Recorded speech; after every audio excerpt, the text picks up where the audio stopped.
So it says, no burdened soul can bear another's burden, correct? This Christian guy here had an online debate with a Muslim guy, and he was trying to confuse him, trying to say that the Quranic verses is contradictory. He was basically saying that one of the verses of the Quran is saying that no one can take the burden of another person, and the other verse is saying that one can also take the burden of another person.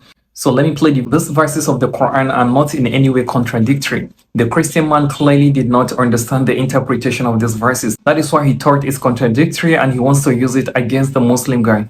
The verses he mentioned are speaking on a different things entirely. Like the first verse he mentioned in Quran 35 verse 18. It was speaking on those who are burdened with sins and will be crying on the day of judgment for help, and will be looking for those who will take the burdens of their sins or even part of it, so that their sins will be less. And that is why Allah stated it very clearly in the verse that no soul burdened with sin will bear the burden of another. And if a sin-burdened soul cries for help with its burden, none of it will be carried, even by a close relative. This is even in a case where a close relative tries to help or take some part of the burden of the person that commits the sin. But Allah subhanahu wa ta'ala tells us that there is none that can take the burden of another person's sin. Everyone will be held responsible for what he has committed. And as for the second verse, which this Christian man thinks it's contradictory to the first verse, it was talking about the other way which someone can earn a sin in Islam. In Islam, someone can earn sin majorly in two ways. It's either directly or indirectly. In the direct way, this is when someone earns a sin directly by committing the sin directly without involving any second party or without trying to help someone to earn a sin. Example of such direct sins is when someone takes alcohol directly. The person earns the sin by taking the alcohol. Or when you take usury, then you earn sin by taking the usury, or you commit fornication or any other sin that you committed directly. But in a situation where you start up a sin and others follows you, or trying to innovate a kind of sin and teach others on how to commit such sin too. If you start up any sin and other people follows you, or you lead other people in committing a sin, or you lure them into committing a kind of sin, then in this kind of situation, you will earn your own sin in full. And also anybody who follows you in doing such kind of sin too, you will also get some part of the sin which the person will also acquire.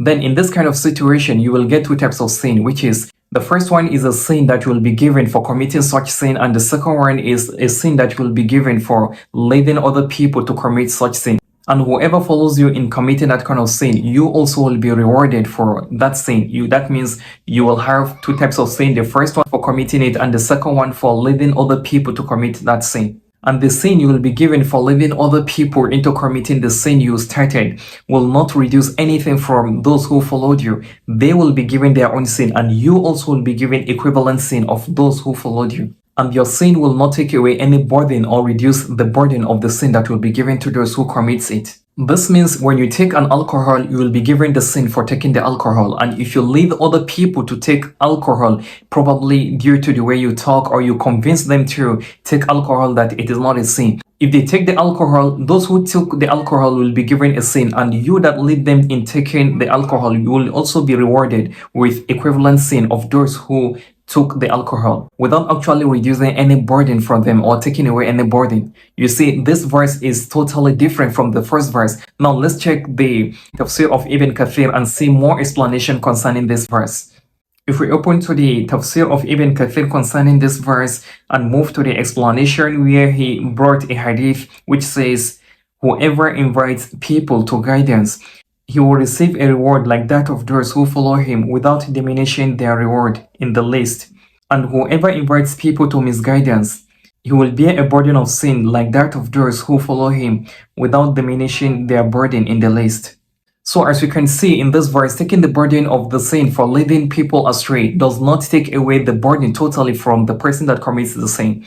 The person will only be rewarded with the sin for leading people astray, but the burden will still remain on the person that commits the sin.